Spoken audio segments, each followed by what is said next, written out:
하는 존재가 아닙니다. 밥 한 끼 만족할 정도로 먹었다고 해서 행복한 삶이 되는 것은 아니죠. 내 위장 속에 맛있는 음식으로 가득 채워졌다고 해서 행복한 인생이 될 수는 있는 것은 아닙니다. 왜냐하면 인간에게는 식욕뿐만이 아니라 인정받음의 욕구, 위로받음의 욕구, 체험의 욕구가 있기 때문에 이런 것들이 체험을 받을 때 비로소 진정한 행복을 느끼며 살아갈 수가 있습니다. 어느 시골 중학교 1학년 교실에서 영어 단어 시험을 보았습니다. 그 시험 문제 첫 번째 문제가 of course의 뜻을 적는 것이었습니다. of course. 시골에서 공부를 제대로 안 하고 놀기만 하던 아이들은 그 단어가 무슨 뜻인지 알 턱이 없었습니다. 그러나 유일하게 공부를 열심히 하고 잘하는 아이가 앞자리에 앉아 있었습니다.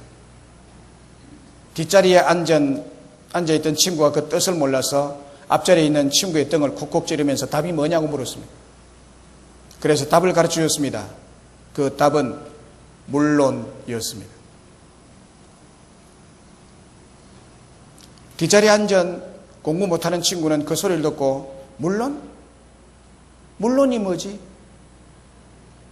잠시 생각하다가 깨달음이 미소를 지었습니다. 아하, 맞다. 물론은 논에 물이 가득한 논이다. 그러면 물이 가득한 논은 뭐냐? 미나리깡이다. 미나리깡. 그래서 of course를 미나리깡이라고 적었습니다. 뒷줄에 앉은 같은 레벨의 친구들에게 자랑스럽게 뒤에 또 답을 가르쳐 주었습니다. 그래서 그 줄에 앉아있던 아이들은 맨 앞에 그 뜻을 아는 친구만 빼고는 모두 다 1번의 of course의 답을 미나리꽝이라고 적었습니다. 저는 이 이야기를 통해서 우리들의 인생의 문제의 답을 누구를 통해서 체험을 받느냐에 따라서 행복한 자가 될 수도 있고 아니면 미나리깡의 인생이 될 수도 있다는 것을 깨달았습니다. 그런데 사람들 대부분은 미나리깡이라는 오답을 채움으로써 인생이 늘 공허하고 허전하고 허무한 것을 느끼며 배고픔을 느끼며 살아가고 있습니다. 사실 세상 어디에도 내 인생의 문제의 정답을 만족할 만큼 채울 수 있는 존재는 없습니다. 그래서 마태복음 6장 25절 이하에 보면 세상 사람들은 언제나 무엇을 먹으며 무엇을 입으며 무엇을 마셔야만 욕구를 채울 수 있을까 하고 염려하며 살아간다고 했습니다.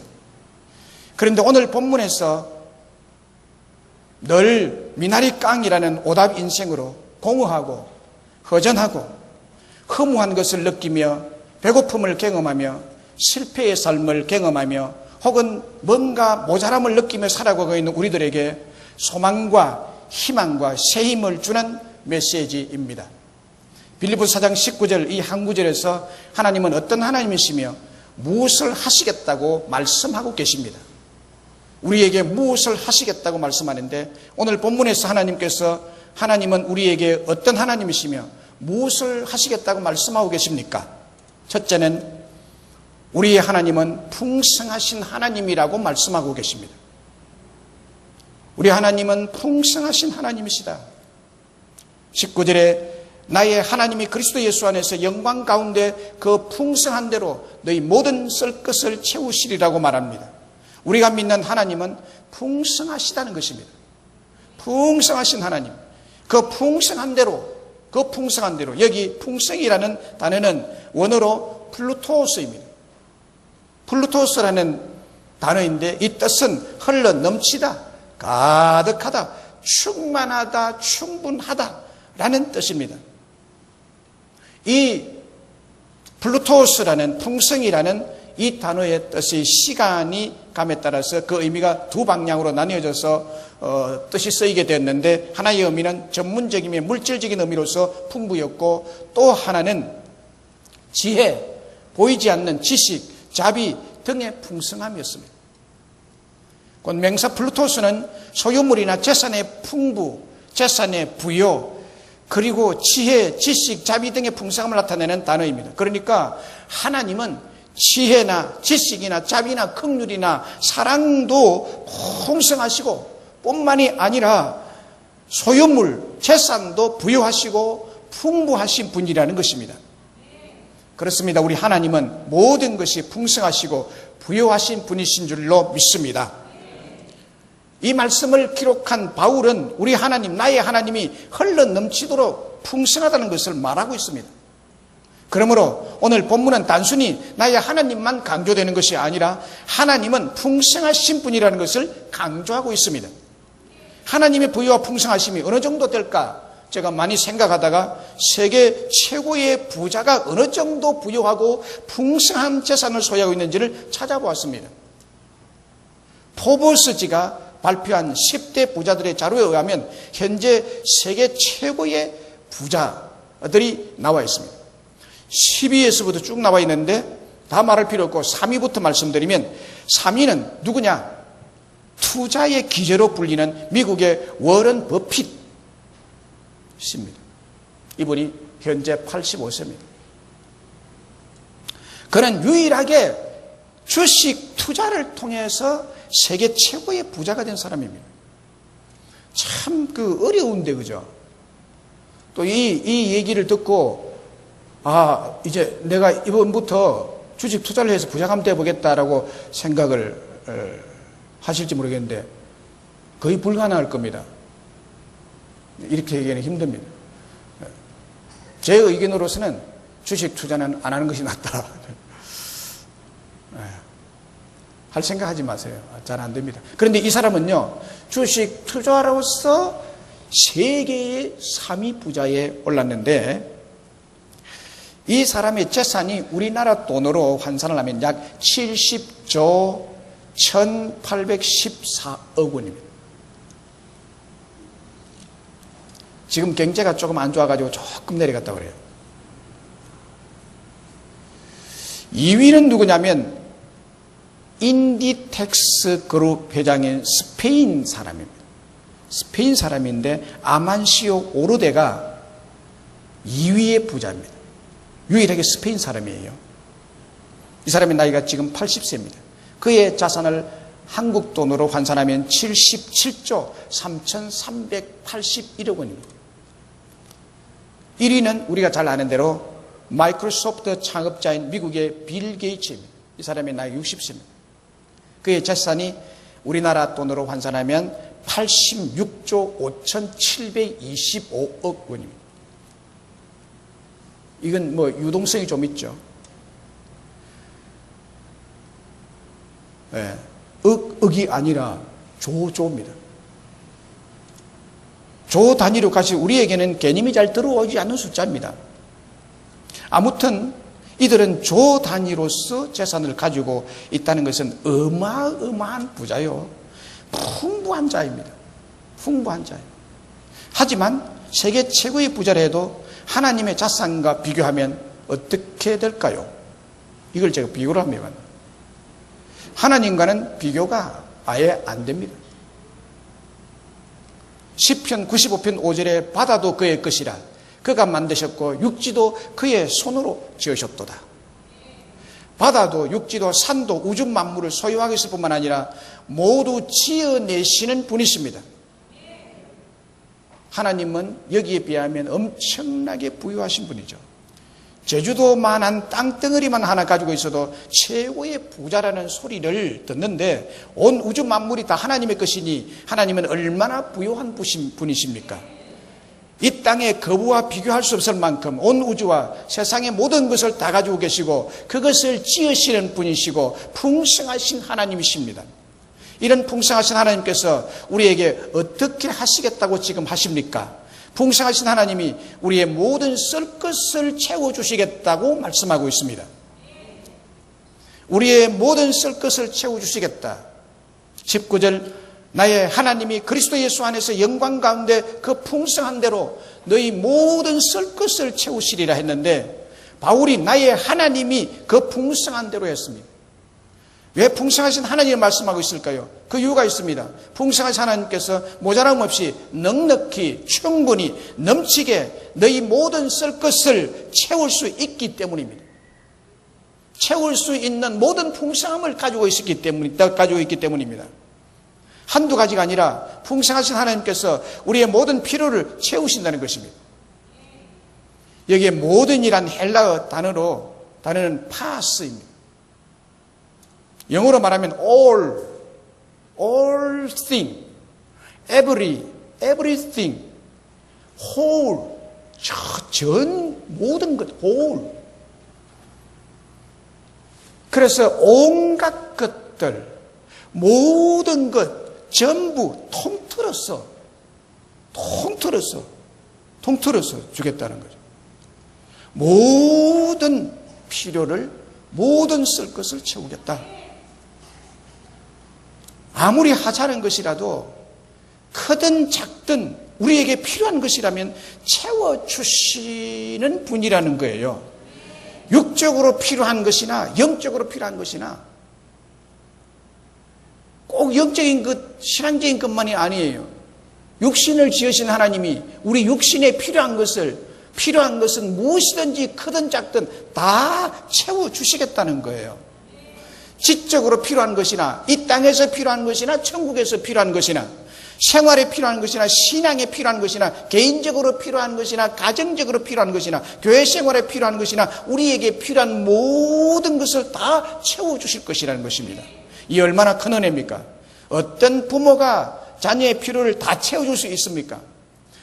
큰 재벌이 아버지가 되더라도 물질은 마음껏 채워줄 수 있겠지만 자녀에게 필요한 건강이나 필요한 지혜나 필요한 지식이나 필요한 친구나 영적인 필요나 정신적인 필요, 이 모든 것을 채워줄 수 있습니까?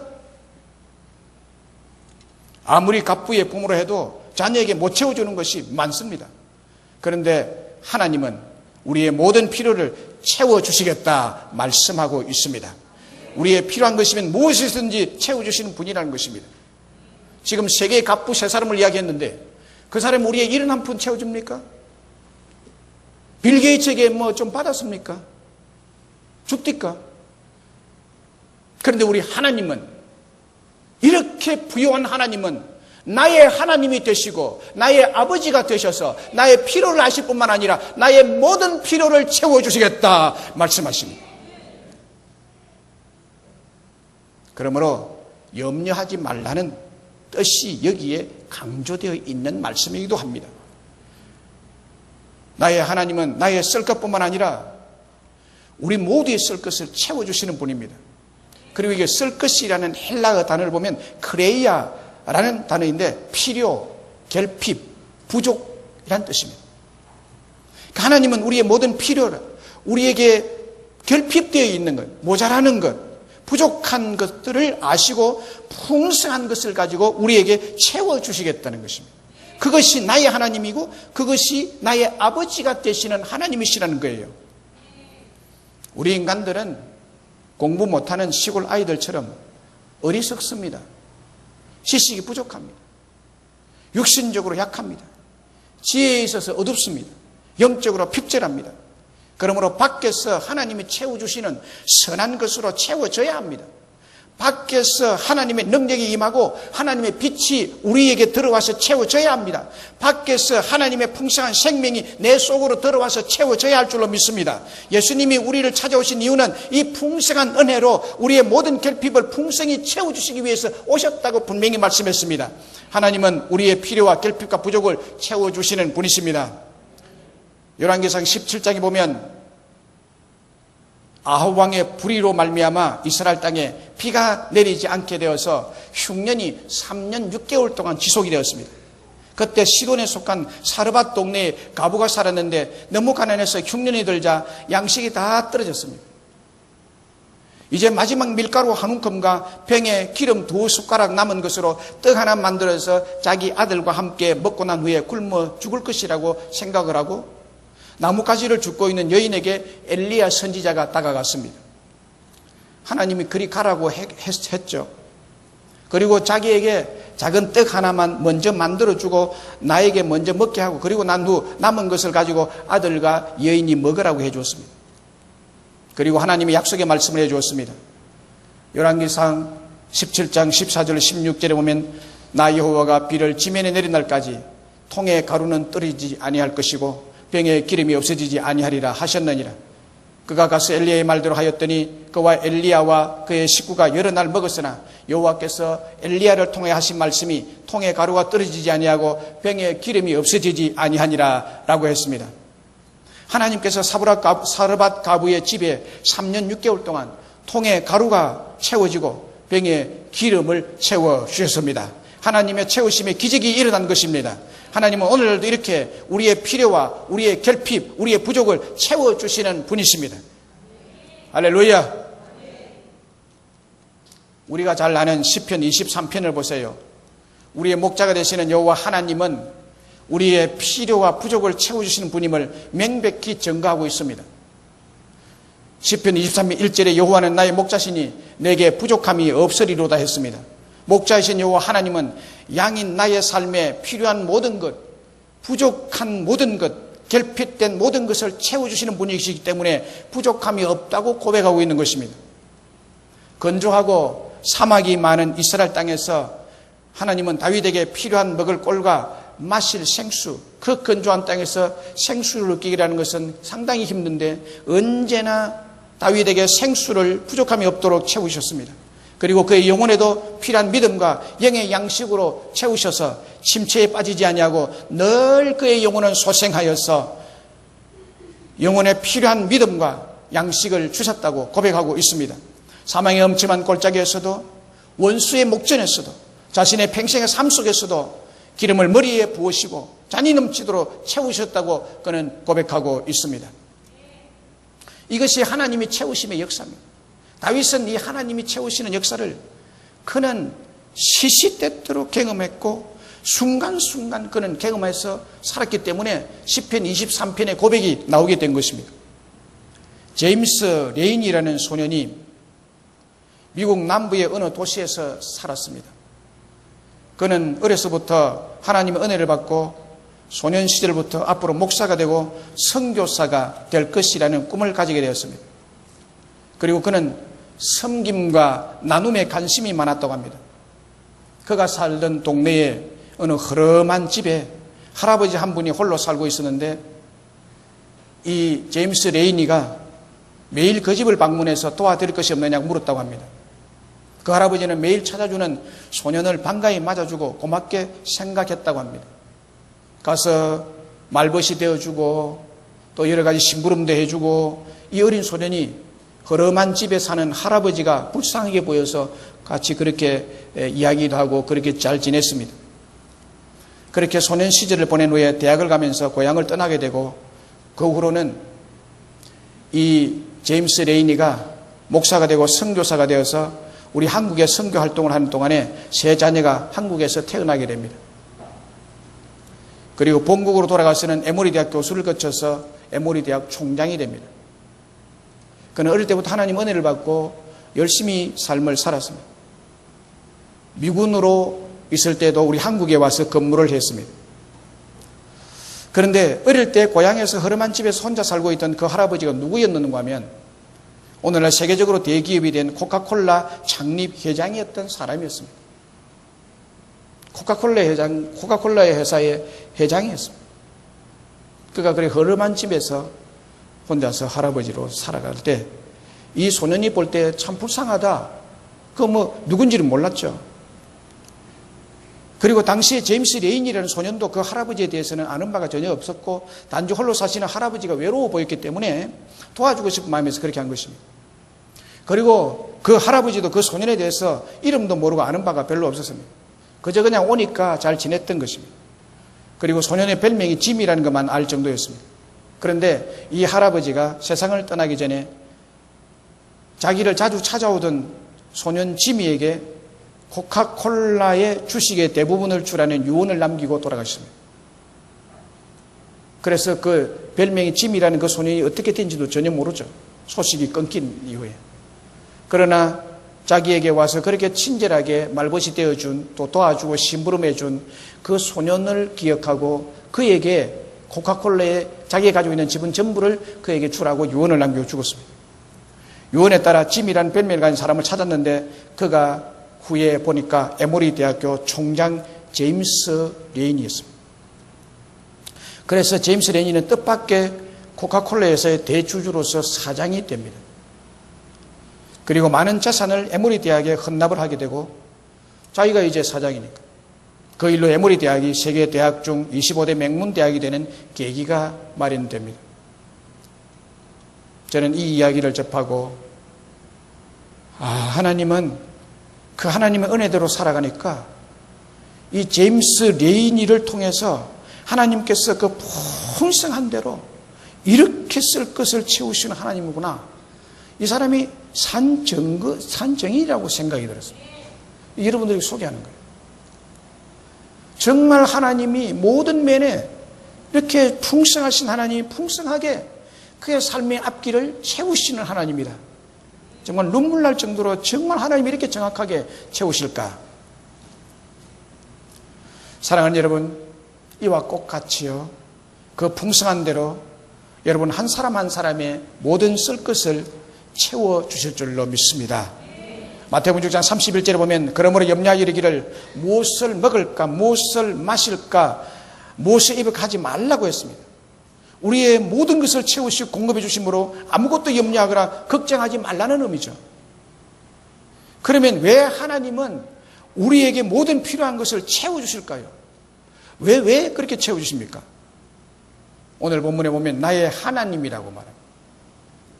나의 하나님이라는 것은 이 세상에서 나를 가장 아끼고 나를 가장 사랑하시는 분이라는 것입니다. 할렐루야. 이 신앙의 근본이요. 이 신앙이 가장 기초적으로 중요한 대목입니다. 우리 하나님은 나의 하나님, 여러분의 하나님. 이 말은 무슨 뜻인가 하면 세상 가운데서 나를 가장 아끼고 사랑하시는 분이 나의 하나님이라는 거예요. 나를 가장 아끼고 사랑하기 때문에 우리 하나님은 모든 것을 채워주시는 분이십니다. 홍수 위에 자정하시는 그분이 나의 아버지시라는 사실이에요. 그래서 그 자녀를 병아리 품듯이 품어서 보호하시는 그 하나님, 그분이 나를 아끼고 사랑해서 그 풍성하게 거하시는 세계 10대의 거부보다도 월등이라고도 말을 해서 표현도 못하죠. 우리 하나님 풍성하심을 말한다면 그 하나님이 나의 모든 쓸 것을 책임지시고 채워주시겠다 약속하고 있고 그 말을 하고 있는 것입니다. 여러분 이 말씀을 심령에 새기시기를 주의 이름으로 축원합니다.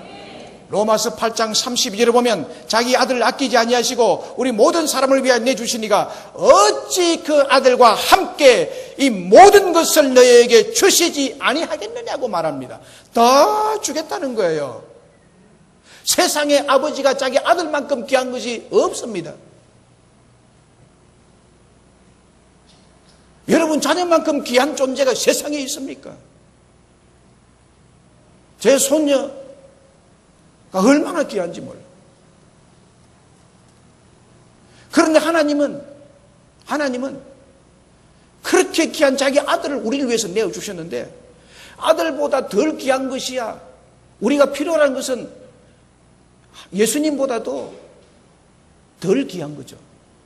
뭐 기껏해야 뭐 물질이고 뭐 입을 거고 먹을 거 아니에요. 어찌 그 아들과 함께 이 모든 것을 너에게 주시지 않겠느냐고 다 채워주겠다고 약속하고 있습니다. 왜냐하면 우리를 너무 아끼고 사랑함으로 우리에게 모든 것을 채워주시는 것입니다. 부모는 자녀가 필요한 것이라면 능력 한도를 넘어서라도 다 채워주고자 합니다. 자녀가 옷이 필요하면 옷을 채워주고 자녀에게 책이 필요하면 책을 채워주고 자녀가 필요하다는 것은 무엇이든지 채워주려고 하죠. 자녀의 모든 필요를 왜 다 채워줍니까? 이유는 단 하나밖에 없습니다. 내 자녀이기 때문에, 내 자식이기 때문에, 그 자식을 사랑하기 때문이죠. 사랑하면 다 주고 다 채워주게 되어 있습니다. 마찬가지로 하나님도 나의 하나님이요, 나를 사랑하기 때문에 나의 사랑하는 아버지, 나는 그 아버지의 자녀이기 때문에 나의 모든 필요를 채워주실 것이라는 것입니다. 출애굽한 이스라엘 백성들에게 40년 광야 동안 하나님께서는 이스라엘 백성들의 모든 필요를 채우셨습니다. 그렇게 반항을 하고 그렇게 난리를 지어도 우리 하나님은 한 번도 그들에게 진노하시지 않으시고 모든 필요를 다 채워주세요. 보세요. 이스라엘 백성 광야에서 배고프다 불평할 때 하나님 만나를 주셔서 고기를 먹게 하셨어요. 물이 없다고 부르짖을 때 하나님 반석에서 생수를 내어서 갈증을 해결해 주셨습니다. 사막에서 뜨거운 햇살을 받을 때 구름 기둥을 가리워서 시원하게 해주었습니다. 또 밤이 되어서 추워질 때 하나님은 불기둥을 내려주어서 그들을 따뜻하게 밤을 지내도록 해주었습니다. 하나님께서는 광야에서 이스라엘 백성들에게 모든 쓸 것을 채워주셨습니다. 왜요? 사랑하는 자녀들이기 때문이었습니다. 그래서 전도자 무디는 오늘 본문 빌립보서 4장 19절을 이렇게 풀이했습니다. 전도자 무디는 빌립보서 4장 19절을 어떻게 풀이했는가 하면 이렇게 풀이했어요. 기독교인의 당자 예금 통장이다. 이 빌립보서 4장 19절을 당자 예금 통장이다 이렇게 보았습니다. 그래서 이 통장의 은행장은 나의 하나님, 그 좋은 우리 아버지며 지불액 약속은 채우리라, 채워주리라. 그리고 금액액은 너희 모든 쓸 것입니다. 은행 자본은 영광 가운데 그 풍성한 대로 한이 없다는 것입니다. 그리고 지불하시는 일은 예수 그리스도로 했습니다. 전도자 무디는 곧 이 말씀을 한 절 붙들고 모든 필요한 것을 얻었다는 것입니다. 그래서 전도자 무디가 된 거예요. 이 한 구절을 붙들고. 그리고 고아의 아버지 조지 물러 목사님도 오늘 본문 빌립보서 4장 19절의 말씀을 이렇게 고백합니다.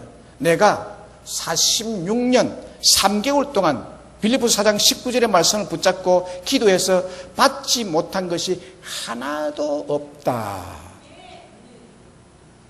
조지 물러 목사님은 본문 19절의 말씀을 읽다가 하나님이 은행장이시로구나. 하나님의 은행에는 모든 것이 다 있구나. 하나님의 영광을 위해서 우리들에게 필요한 것이 있다면 다 주시는 분이시구나 하는 것을 깨달았다고 합니다. 그래서 조지 물러는 이 말씀을 깨닫고 난 후부터 어려울 때도 사람을 찾아가서 매달리지 않았다고 합니다. 오직 기도의 골방으로 들어가서 본문의 말씀을 손으로 짚어가면서 부르짖었다고 합니다. 하나님, 여기 약속하지 않았습니까? 여기 약속하지 않았습니까? 빌립보서 4장 19절의 말씀 약속하지 않았습니까? 하나님은 그리스도 예수 안에서 영광 가운데 풍성한 대로 모든 것을 쓸 것을 채우신다고 약속하지 않았습니까? 안 했습니까? 라고 부르짖었다고 합니다. 하나님, 여기 약속한 대로 우리 아이들이 쓸 물건을 보내주십시오. 먹을 빵을 주십시오. 우유를 주십시오. 필요한 돈을 주십시오. 심지어는 아이들이 아플 때에는 하나님 의사를 보내주십시오. 외과 의사가 필요합니다라고 기도했다고 합니다. 그때만 하나님께서는 실수 없이 신실하게 채워주셨다고 합니다. 의사 보내달라면 의사가 왔대요. 혹 응답이 늦어질 때면 본문 말씀을 손가락으로 문지르면서 하나님 여기 약속했잖아요. 보세요. 여기 약속했잖아요. 빌립보서 4장 19절을 읽으면 여기 약속했잖아요. 약속했잖아요. 여러분, 조지 물레의 하나님은 우리의 하나님이고 나의 하나님이 되십니다. 전도자 무디의 하나님은 우리의 하나님, 나의 하나님이십니다. 그러므로 하나님은 우리에게도 나에게도 동일하게 모든 필요한 것들을 채워주실 줄로 믿습니다. 저도 정관맹성교회를 개척하고 올해가 만 5년이 됐습니다. 한 가지 교회 개척을 하면서 깨달은 것은 염려나 걱정을 하지 말자는 것입니다. 개척 초기에는 이것도 염려하고 저것도 걱정을 했습니다. 물질이 없어 걱정을 하고 일꾼이 없어 걱정을 할 때가 많았습니다. 그런데 지금은 웬만한 것은 염려하지 않습니다. 왜냐하면 염려한다고 해결될 문제가 아니기 때문입니다. 염려하면 해결된다면 머리 싸매고 밤새도록 염려하죠. 그럼 또 해결될 것도 아니에요. 그러나 그것으로 되는 일이 없습니다. 또한 시간이 지나고 되돌아보니 꼭 필요한 것들은 하나님께서 그 풍성한 대로 얼마나 풍성하게 채우셨고 또 채우시고 계시며 앞으로도 풍성하게 채워주실 것을 믿습니다. 심지어 제 입는 옷에서부터 시작해서 하나님은 한 번도 저를 굶기시지 않으셨습니다. 저의 필요를 알고 그때마다 풍성히 채워주셨음을 저는 여러 번 경험하고 있습니다. 사랑하는 여러분, 하나님이 누구를 통해서라도 그것을 채우는 것을 여러분들이 보실 줄로 분명히 믿습니다. 우리의 필요를 계속해서 지속적으로 채움받기 위해서는 우리는 어떻게 해야 할까요? 입을 넓게 열어서 그의 나라와 그의 의를 구하라고 하십니다. 하나님은 시편 82편 10절에서 이렇게 약속하고 있습니다. 나는 너를 애굽 땅에서 인도하여 낸 여호와 네 하나님이니 내 입을 크게 열라 내가 채우리라. 내가 채우리라. 내가 채우리라. 입을 크게 열라. 하나님 앞에 나와서 입을 열어야 된다는 말씀이에요. 입을 넓게 열라. 이것은 믿음의 입을 열어서 기도하라는 말씀입니다. 큰 믿음으로 기도해라. 내 앞에 나와서 하나님을 깊게 신뢰하고 기도로 구하라는 것입니다. 머리 싸매고 염려하지 말고 사람을 만나서 어떤 것을 필요를 채워달라고 요구하지 마시고 하나님 앞에 입을 넓게 열라. 내가 풍성한 대로 채우리라. 그리고 마태복음 6장 33절에서 그런즉 너희는 먼저 그의 나라와 그의 의를 구하라. 그리하면 이 모든 것을 너희에게 더하시리라. 이 모든 것을 너희에게 더하여 주리라. 약속합니다. 놀라운 일이죠. 그의 나라와 그의 의를 구하는 것은 입을 크게 열어서 구하는 기도라는 말입니다. 하나님 반드시 우리들에게 모든 필요를 채우고 더하여 주시는 하나님을 믿고 구하라는 거예요. 그러면 하나님이 채우신다는 것입니다. 사랑하는 여러분, 특별히 새벽에 꾸준히 나오셔서 입을 넓게 열어서 하나님의 나라와 그분의 의를 구하는 기도를 지속적으로 한다면 하나님께서 이 모든 것을, 모든 필요한 것을, 내 인생에 부족한 모든 것을 풍성하게 채워주시는 좋으신 하나님을 체험하게 될 줄로 믿습니다. 어쩌면 여러분들이 지금 부족한 가운데서 고생스럽고 어려움과 고통스러운 삶을 살아가고 있다면 입을 넓게 벌리지 않았기 때문이 아니겠습니까? 우리 하나님은 모든 필요와 부족을 채워주시려고 모든 준비를 다 해놓고 기다리는데 새벽에 오셔서 입을 넓게 열어서 그의 나라와 그의 의를 구하지 않았기 때문에 못 받고 계시지는 않습니까? 그래서 궁핍하지 않습니까? 그래서 어려움을 당하고 있지 않습니까? 만약에 그렇다면 새벽에 기도하지 못한 것이 평생에 억울한 일이 될 것이고 후회스러운 일이 될 것입니다. 다른 시간에도 기도할 수가 있겠지만은 우리 한국의 모든 교회는 새벽에 기도합니다. 내 혼자서 목사님 새벽 기도 뭐 그렇게 강조하십니까? 아무 때나 기도하면 되죠. 이런 말을 하면 좀 곤란하죠. 그러잖아요. 모든 교회가 새벽에 기도하고 있는데 혼자서 새벽 기도 안 한다고 하고 아무 데나 아무 시간이나 뭐 기도하면 되지. 이렇게 한다는 것은 상당히 곤란한 사람이에요. 제가 경험한 것으로는 새벽 기도 시간만큼은 하나님과 깊은 교제를 나눌 수 있는 시간인 줄로 믿습니다. 하루 중에 그런 시간 없어요. 하루 중에 가장 하나님과 깊은 교제를 나눌 수 있는 것은 하나님의 음성을 가장 조용하게 명백하게 들을 수 있는 시간은 새벽 시간입니다. 가급적이면 새벽 기도를 생활하시고 습관화하시기를 축원합니다. 그래서 하나님의 나라를 구하십시오. 그러면 모든 필요한 것들을 내가 채우리라 하신 약속대로 여러분의 인생에 채움을 받게 될 줄로 믿습니다. 그렇습니다, 여러분. 우리 하나님은 그의 소유하심이 풍성하셔서 오늘도 우리의 모든 필요를 채워주시는 분이십니다. 말씀을 맺습니다. 하나님은 어떤 하나님이십니까? 나의 하나님은 풍성하신 분이십니다. 그러므로 우리의 모든 필요를 다 아시고 다 채워주실 수 있는 하나님이시라고 말씀드렸습니다. 여기에서 분명히 믿을 것은 하나님은 여러분의 모든 필요를 아시고 결핍을 아시고 부족을 아시고 채우시는 하나님이라는 사실입니다. 여러분, 우리의 필요를 사르밧 가부처럼 체험받고 제임스 레이니처럼 체험을 받고 조지 물러처럼 무디처럼 풍성하신 하나님 앞에 기도함으로써 모든 쓸 것을 공급받는, 그래서 부유한 행복한 삶을 사시기를 주의 이름으로 축원합니다. 우리 우물